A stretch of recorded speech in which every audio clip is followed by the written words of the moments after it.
அன்பான உறவுகளுக்கு எனது வணக்கங்கள். இது ஐஎஸ்எஃப் சேனல். நான் உங்கள் நகுலன்.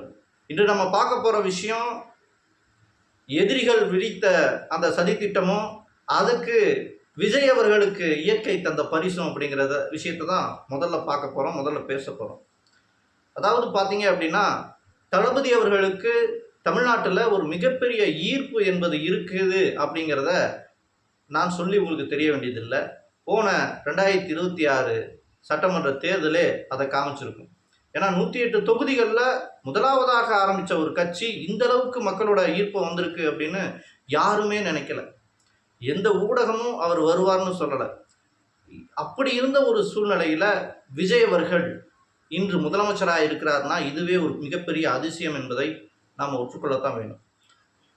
அதுக்கப்புறம் இன்னொரு விஷயம் என்ன சொன்னால், இந்த விஜய் அவர்களுடைய எதிர்ப்பை எந்த விதத்திலாவது ஏதோ ஒரு விஷயத்தையாவது உருவாக்கி மக்கள் விஜய் அவர்கள் மீது வெறுப்பை உண்டாக்கிவிட வேண்டும் என்று அரசியல் கட்சிகள் சதித்திட்டம் தீட்டிக் கொண்டிருக்கிறார்கள்.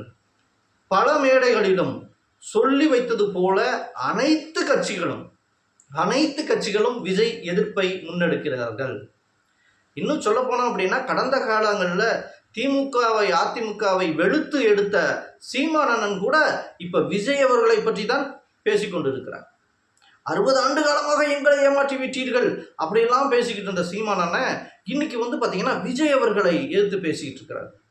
அப்போ இங்க விஜய் அரசியல், விஜய் எதிர்ப்பு என்பது மட்டுமே தான் மற்ற எல்லா அரசியல் கட்சிகளுக்கும் ஒரே குறியாக இருக்கிறது. எப்படியாவது தளபதி விஜய் அவர்கள் மீது வைத்திருக்கிற அந்த அன்பையும் பாசத்தையும் வெறுப்பாக மாற்றிவிட வேண்டும் அப்படிங்கிற ஒரு சிந்தனையில் தான் இத்தனை கட்சிகளும் யோசித்துக் கொண்டிருக்கிறார். அப்படி இவர்கள் போட்ட ஒரு திட்டம் என்னன்னு கேட்டீங்க அப்படின்னா, காவிரி நதிநீர் தமிழகத்திற்கு வராது. ஆடி 18 வரை அவர்கள் துறந்து விடவும் மாட்டார்கள். அப்படி துறந்து விடவில்லை என்று சொன்னால் காவிரியில தண்ணி இல்லை, இது ஒரு கையாலாகாத அரசு என்று மக்களாலேயே சொல்ல வைத்து விட வேண்டும் என்று சொல்லி எல்லாரும் ஒரு மிகப்பெரிய அளவிலே ஒன்று கூடி பேசிவிட்டார்கள். அப்போ விடிய காலையில் எந்திரிச்சோன்ன இங்கு பல யூடியூப்ல பல விஷயங்கள் வெளியில வருது. நிறைய பேர் என்ன பண்றாங்க, காவிரியில தண்ணி வரல, தளபதி அரசு வேஸ்ட், கையாலாகாத அரசு, விஜய்க்கு ஆள தெரியல, திரைக்கவர்ச்சி, பிம்பம், அது இது, நாங்க சாப்பாடு இல்லாம தவிக்கிறோம், எங்களுக்கு தண்ணி கூட இல்லை, இப்படி எல்லாம் யூடியூப்ல பேச ஆரம்பிச்சிட்டாங்க. ஆனா இந்த இறைவன் இயற்கை சக்தி விஜய் அவர்களுக்கு எப்படி உதவி இருக்கு பாருங்க. தண்ணியே கொடுக்க மாட்டோம், எங்களுக்கே தண்ணி இல்லைன்னு சொன்ன கர்நாடகா முதலமைச்சர் கூட இன்னைக்கு என்ன சொல்றாரு, தண்ணீரை எங்களால தடுத்து நிறுத்திட முடியாது. ஏன்னா 36,000 கன அடி நீர், அது 36,000 39,000 கன அடி நீர் மழை நீர் காவிரியில கலந்துகிட்டு இருக்கு. இதுக்கு மேல தடுத்து வைக்க முடியாது, நாங்க ஓபன் பண்றோம்னு சொல்லி ஓபன் பண்ணி விட்டுருக்காங்க. இன்னைக்கு காவிரி தாய் தமிழகத்துல எங்கும் பாய்கிறார். அப்போ இதெல்லாம் பாத்தீங்கன்னா இயற்கைக்கு அப்பாற்பட்ட ஒரு சக்தி தளபதி விஜய் அவர்களுக்கு உதவுகிறது. இது சாதாரணமா நம்ம எடுத்துக்க முடியாது.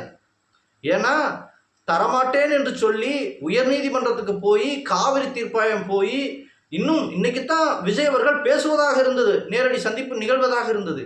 இவ்வளவு விஷயம் நடந்து வர வேண்டிய தண்ணீர் காவிரி தாய் அதிக மழை பொழிவால வேற வழி இல்லாம இதுக்கு மேல தடுத்து நிறுத்தினா டேம் எல்லாம் உடைஞ்சிரும் அப்படின்னு சொல்லி அதை ஓபன் பண்ணி விடுறாங்க. அதுவும் இன்னைக்கு இன்ஸ்டாகிராம்ல அந்த காட்சிகள்லாம் பார்க்கும்போது தெரியுது, அந்த தண்ணீர் அணையை அடித்து அணைக்கு மேல எழும்பி கீழே போகுது.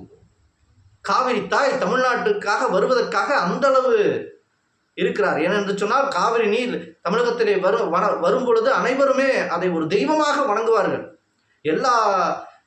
அதை முன்னிட்டு உருவாக்கப்பட்டதுதான் ஆடிப்பெருக்கு. இது சிலப்பதிகாரத்திலிருந்து பல சங்க இலக்கிய பாடல்கள்ல இந்த ஆடிப்பெருக்கு தினத்தை தமிழர்கள் கொண்டாடி இருக்கிறார்கள் அப்படிங்கிறது தான் நம்மளுடைய வரலாறு.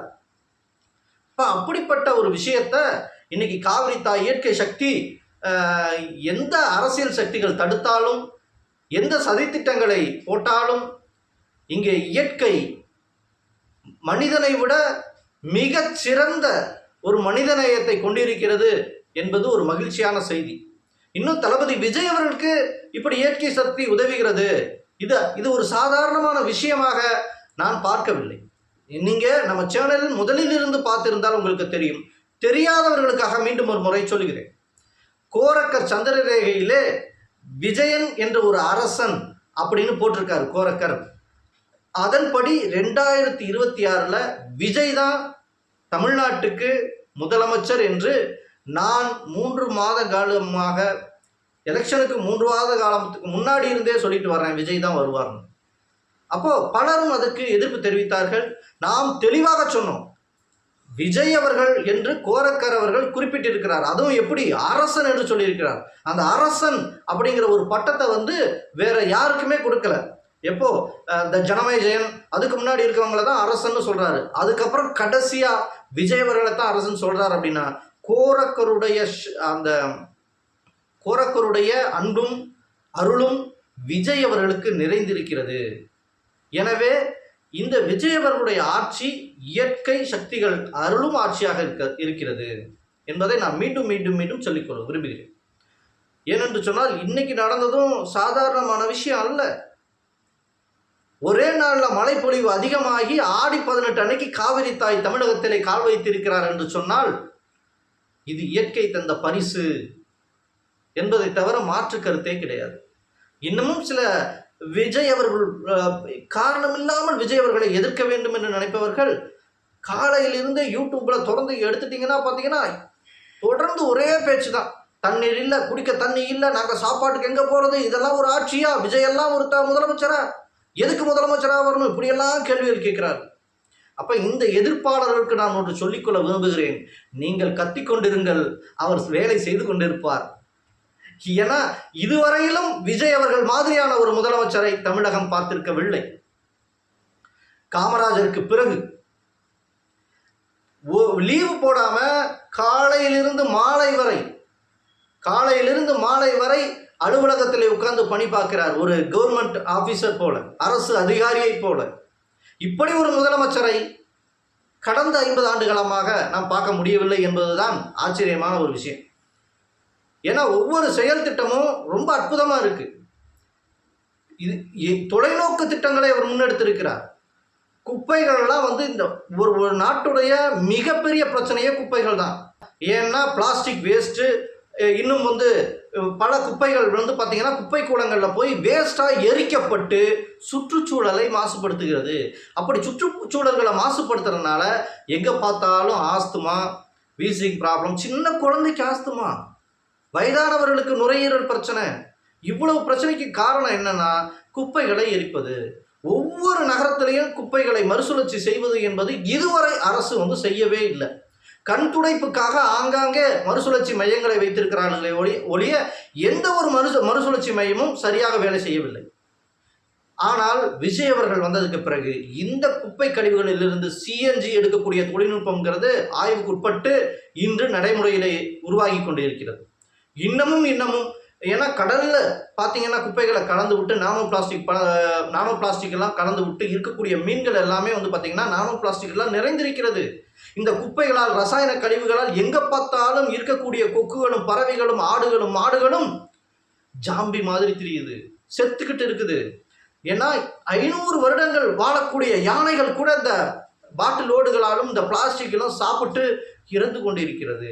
இப்போ மனிதனாகிய நாம் இன்னைக்கு இப்போ உங்களுக்கு ஒரு விஷயத்த சொல்லணும் அப்படின்னா, விராட் கோலி இருக்காரு பார்த்தீங்களா, விராட் கோலி அவர் கிரிக்கெட் வீரர். அவர் குடிக்கக்கூடிய தண்ணியுடைய விலை என்ன அப்படிங்கிறத நீங்கள் கூகுளில் சர்ச் பண்ணி பாருங்கள். கிட்டத்தட்ட 1 லட்சம் ரூபா, 1 லிட்டர் பாட்டில் 1 லட்சம் ரூபா. விராட் கோலி குடிக்கிற அந்த தண்ணீரின் விலை 1 லட்சம் ரூபா. ஒரு நாளைக்கு 10 லிட்டர் தண்ணி, 5 லிட்டர் தண்ணி குடிக்கிறார் அப்படின்னா 5 லட்சம் ரூபா தண்ணிக்கு மட்டுமே செலவு பண்ணுறாரு. அப்படின்னா நம்ம என்ன பண்ணுறோம், நம்ம தகுதிக்கு தகுந்தபடி 20 ரூபாய்க்கு 1 லிட்டரு வாங்கி குடிக்கிறோம். ஒரு பெரிய கேன் வாங்கினோம்னா 30 ரூபா, 5 லிட்டர் கேன். ஒரு நாளைக்கு ஒரு கேன் அப்படின்னு வச்சுக்கோங்க, 30 ரூபா நம்ம செலவழிக்கிறோம்.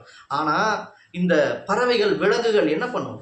இயற்கையிலிருந்து அழகாக கிடைக்கிற இந்த அற்புதமான நீரை வைத்து கொண்டுதான் ஒட்டுமொத்த இயற்கை உயிரினங்களும் வாழ்ந்து கொண்டும் வளர்ந்து கொண்டும் இருந்தது. ஆனால் நாம் இந்த குப்பைகளால் ஒட்டுமொத்தமாக இந்த பூமி பந்தை நாசமாக்கி கொண்டிருக்கிறோம். இதை தடுத்து நிறுத்துவதற்கு எந்த தலைவரும் முன்வரல.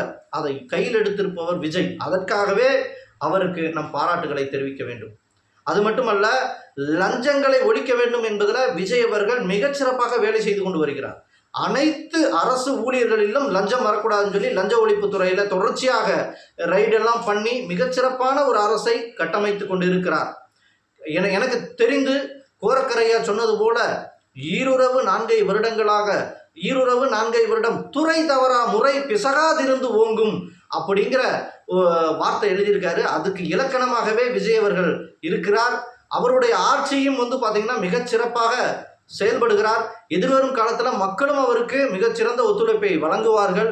கிட்டத்தட்ட அவர் ஆட்சி முடியும் போது, ஒரு 5 வருஷத்தில் முடியும் போது மிகச்சிறப்பான ஆட்சி வாழ்ந்திருக்கிறோம் அப்படிங்கிற வரலாற்றில் அந்த தகவலை பதித்து விட்டு தான் அவர் ஆட்சியிலிருந்து இறங்குவார் என்பதில் மாற்று கருத்து கிடையாது. என்னுடைய கருத்துக்களை நான் சொல்லிவிட்டேன். உங்களுடைய கருத்துக்களையும் நீங்கள் கமெண்டில் தெரிவியுங்கள். விஜய் ஆதரவாக இருக்கட்டும், விஜய் எதிர்ப்பாக இருக்கட்டும், தாராளமாக கருத்துக்களை பதிவிடுங்கள். அதே சமயம் அரசியல் வன்மங்களை பதிவிட வேண்டாம். பொதுவாக ஒரு நல்ல கருத்துக்களாக இருந்தால் நாங்கள் வரவேற்போம், அதை எடுத்து பேசுவோம். மீண்டும் ஒரு முறை ஆடி 18 வாழ்த்துக்களை நம் உறவுகளுக்கு தெரிவித்துக் கொண்டு விடைபெறுகிறேன். நன்றி, வணக்கம்.